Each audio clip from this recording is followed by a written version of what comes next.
Hello everybody, this is WarStory video blog. I'm Alex and here we are at the grading military antique show and here is Helmut Weitze. Hello Helmut. Hello Alex and hello collectors.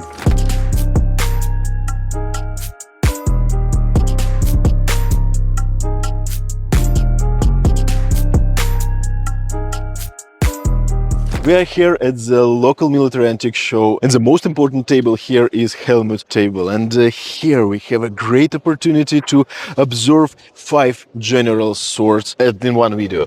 This is true. To give the honor back, that was your idea to put the 5 generals on the table. And it is pure coincidence, of which I was not thinking about, that this is possible. Yeah, we have 1, 2, 3, 4, 5 different general swords from 5 different countries. Number 1 is, I would say, familiar to most of all collectors. That's a Luftwaffe general sword, second pattern, made by Icon, like all of them. And it has the second pattern edging to the Oberbefehlshaber der Luftwaffe. To the ones who don't know it, Hermann Göring was before the Ministry of the Luftfahrt, Aeros Ministry, and later on he became the Supreme Commander of the Luftwaffe, and then the edging changed from der Minister der Reichsluftfahrt to der Oberbefehlshaber der Luftwaffe. Nice piece, but not that rare. The next one is a true sensation.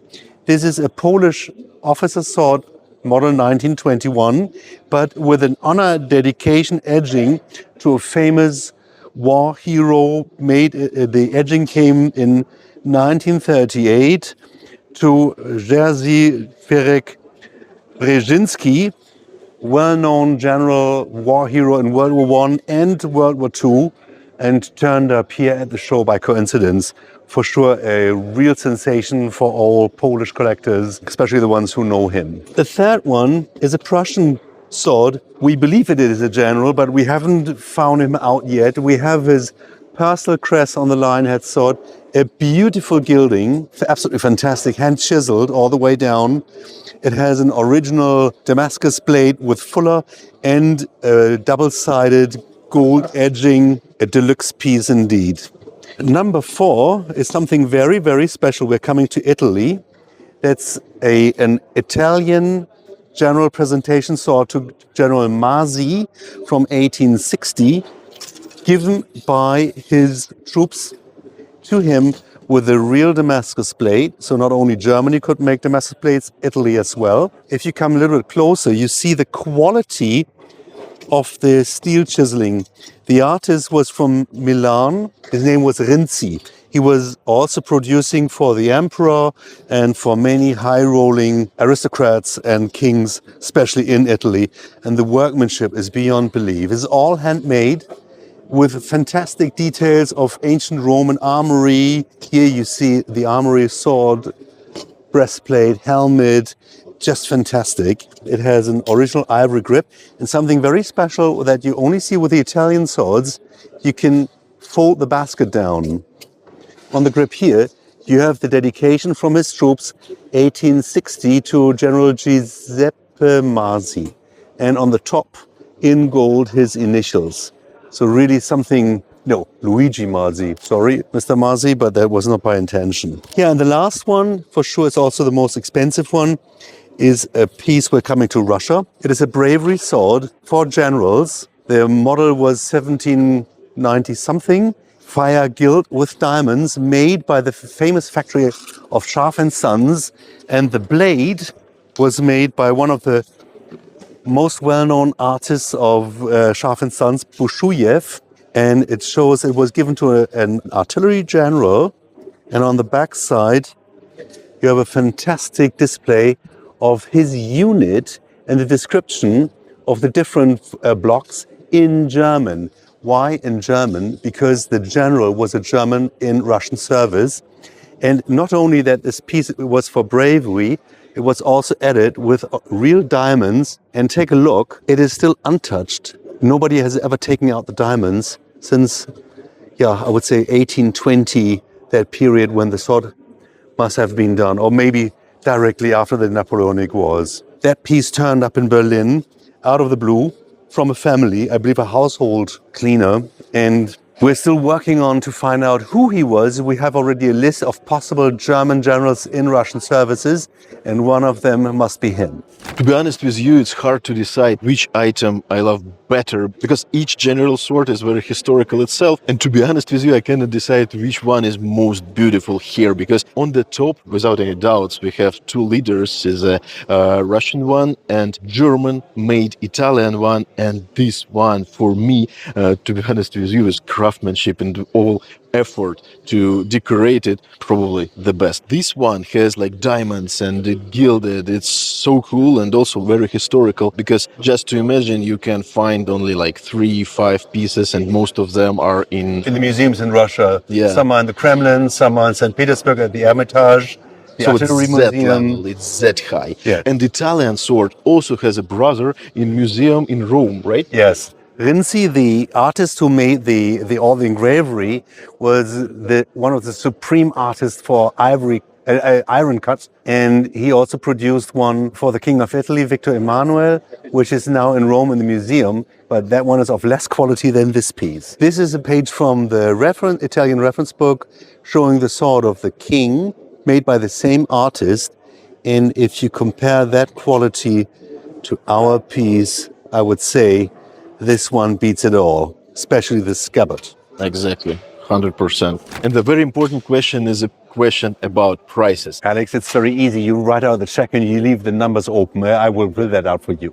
But this one, I know Yes. it's a price on request, Yes. for sure. And guys, feel free to contact Helmut or me. It's 6 digits for sure, and it is one of the most important pieces that ever turned up Russian-wise this year or during the last couple of years.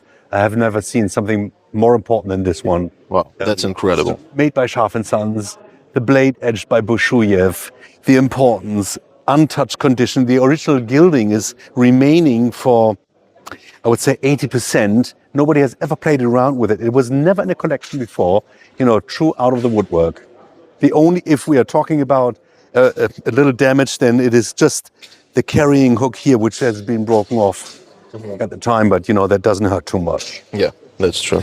The Italian, as nice as it is never that expensive like a Russian sword or a high-end German sword, but we're still talking about 35,000 since the quality is so outstanding. Oh, yeah. The Prussian general, although it's not identified yet, is a little bit under 10,000, let's say maybe 9,000 or 9,500. The next one, the Polish sword, is spectacular again, since you never find that quality on the market. Due to the history of Poland, most of the pieces just disappeared or were taken as war trophies or just got lost. So this one for sure is at least as good as the Luftwaffe General sword, which is priced at 25,000. But from my understanding, this piece is way more important than the Luftwaffe General sword. Yeah, because it's personalized. Personalized. He was a war hero. When you take a look at the edging, you see not only the name and the artist who did the edging, but also his highest decoration, the Virtuti Militari. You can compare that with the Medal of Honor in America or the German Knight's Cross in Germany. Yeah. So this is a very high decoration, and it even has the regimental crest of his unit. So it's really something outstanding. And here you have his battles from 1919. These were the conflict between Poland and Germany after World War I in Silesia. And what about price for Luftwaffe General? The Luftwaffe General is 25,000. That's the price for a good condition Luftwaffe General already for the last couple of years. So there was no big development. It is as much as 5 years ago. But it looks like it's going to be more expensive during next maybe 2-3 years because it kind of froze. It's just a question of time until it makes the next development in price.